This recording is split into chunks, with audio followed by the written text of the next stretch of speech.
Over the weekend, Giannis and his squad have quite the break as they await the winner of the Celtics-Nets series. Nets currently up 3-1 with Game 5 tonight in Brooklyn. Max Kellerman, Milwaukee Bucks waiting on the Nets. Will that help or hurt them?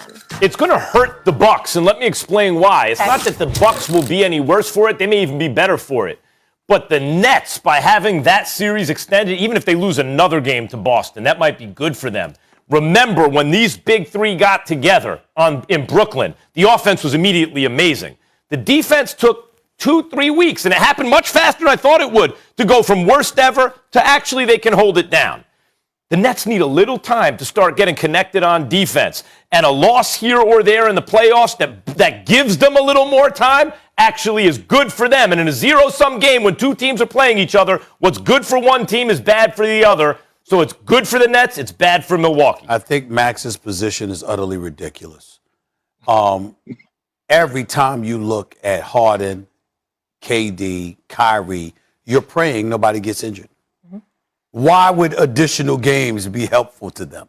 When you bring into the equation what a juggernaut they are offensively and the lack of a priority defense is for any squad that has D'Antoni's name on it, let alone him on a bench. The fact of the matter is that I think the more games they play, the more they endanger themselves with risking themselves to injury. That's not offset by the defensive improvements over time? I don't feel that way about them. In general, I would agree with your point. Not about them.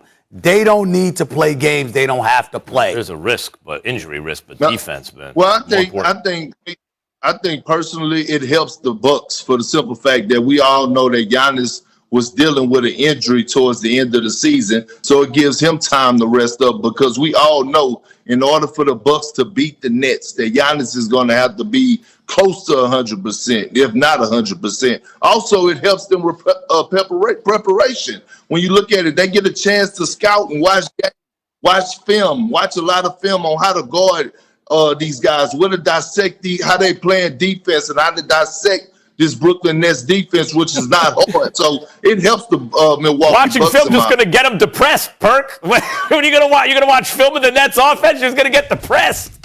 What are you, how to guard them? You can't guard those guys. We're about to find out. Yeah, we sure. Great to have you with us from your Mediterranean mansion. That was wonderful. It was great to have a therapy session. Thank you for Naomi Osaka for speaking out. Carry the hell on. Thank you. For the Brooklyn Nets, you got the big three in there. Get it! Kyrie, little finger roll. That ain't right, man. That's just not fair. He is having a field day at TD Garden. James Harden sets a playoff record. 18 assists. Durant just keeps on pouring it in. 42 for KD. And the Nets have the Celtics on the brink of elimination now. Nets big three of Durant, Kyrie, and Harden combined for 104 in Sunday's win, with Durant leading the charge with 42. Jackie Robinson, those 104 points are tied for the most by a trio in a playoff game in NBA history, according to Elias Sports Bureau. Hard to stop that, Max Kellerman, but let's do it. Who's going to be the biggest threat to Brooklyn on the east side of things? It's going to be the Sixers. Okay. And the reason is there's no answer for Embiid. Now, I mean, the Brooklyn Nets, they're going to beat everybody because ultimately, when I say there's no answer, I mean defensively, but they'll just answer it offensively with too much from everyone. But Embiid down low, what are they going to do to stop that? Embiid's playing at a level right now.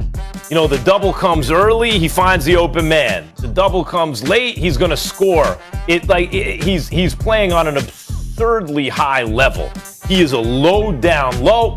He finds the open man. He can shoot from the outside. He's great defensively. And then Ben Simmons, their offense could be better because when Ben Simmons is in the dunker spot, it creates a little bit of a problem. But Daryl Morey did such a great job on the fly, surrounding those guys with shooters. They're defenders, high percentage players. The Sixers right now are built in a way that presents the biggest problem for the Nets in the Eastern Conference, mainly because where the Nets have an issue, they got some bodies. Blake Griffin can still play, Claxton, some guys, but no one is going to stop Embiid. He's going to have his way with those guys, and that makes them a threat. Listen, that makes them a threat. Philadelphia's legitimate, big-time threat. I'm not taking anything away from them, but when we talk about the Nets being the standard that everybody needs to eclipse, I view the Milwaukee Bucks as a greater threat to them because of Ben Simmons. Ben Simmons is even though he can put up some points essentially on the offensive end of the floor, it's 4-on-5 basketball that the Philadelphia 76ers are playing. We know he can finish at the basket. We know he can set up guys. But as the game gets tight and you really clamp down, even though I've been on the record for years talking about the Greek Freak's perimeter limitations, it's nothing compared to Ben Simmons' perimeter limitations. And so when I look at it from that perspective, whether it's Drew Holiday, it's Middleton, it's Lopez, it's P.J. Tucker, it's Forbes now, it's Portis. I understand that, DiVincenzo being out is a loss for them. Please don't get me wrong. But I'm just looking at it from the standpoint that you got guys on Milwaukee you cannot leave open. They can make those shots. And when it comes down, because obviously Philadelphia and Milwaukee are so formidable, Max, I don't anticipate blowouts. I anticipate tightness as the game wanes down the stretch. Being able to make those perimeter shots can make or break a team. But and I look at it, and I look at the Milwaukee. Sixers can too now. Just Simmons is the only one who can't shoot. But I said Simmons. And the reason I said Simmons is because he's so vital in terms of keeping him on the floor. You can't take him off the floor. So that's somebody you don't have to worry about on the perimeter offensively. Look, I don't think there's anybody that you could do that to totally. But here's the Milwaukee. difference to me. If Simmons could really shoot, I might just like the Sixers, period. That's right. I agree with that's you. How formidable they'd be. I agree with you. If Simmons could really shoot. The issue with the Sixers is who is the non-big who can get their own shot and hit shots from the outside. They don't have that. Seth Curry can hit shots from the outside. Danny Green can hit shots from the outside. Tobias Harris is kind of the closest thing to that, but he's not on that level really. Mm-hmm. That's their weakness, and that would be Simmons if he could shoot. But that just means to me they ain't going to win. But they're going to push those guys because we're not having a debate because of people going to get pushed. We know that Milwaukee and Philly can push those guys, but it comes down to that. And we also Milwaukee going to beat them? I think they got a chance. But here's the thing: I'm still picking the Nets. I'm not jumping off the Nets bandwagon. But here's the point that I'm making: bigger than anything, it's not just what you do; it's what the opposition does. What's Brooklyn's problem? It ain't offense. No, it's defense.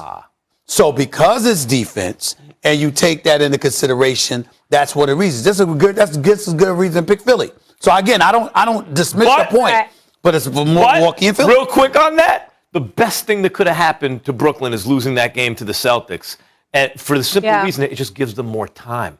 All they need is reps. The reason I wasn't sure they were going to win the championship at first is the worst defense ever. Within 2 or 3 weeks. I thought maybe they could get the defense together by the end of the season. They did it in a couple of weeks. That's not what he said. The loss to the Celtics buys them a little more time. That's not what you said. I'm not going to get bogged down. Nice try. You're not going to distract me. I'm not trying to distract you, but the point is that by the time they get to the conference finals, there's a very good chance that the Nets are playing solid defense if the regular season is any indication. Which you said there was no chance in hell they could pull off because they didn't care about defense. Okay, so to be clear, biggest threat, you're saying the Sixers, but you don't really think they have a shot. You're saying the Bucks, has a shot. And you think they might actually have a shot. I think it's more. I'm surprised I think the Clippers might have a shot if they get there. Yeah, we're talking East. All right.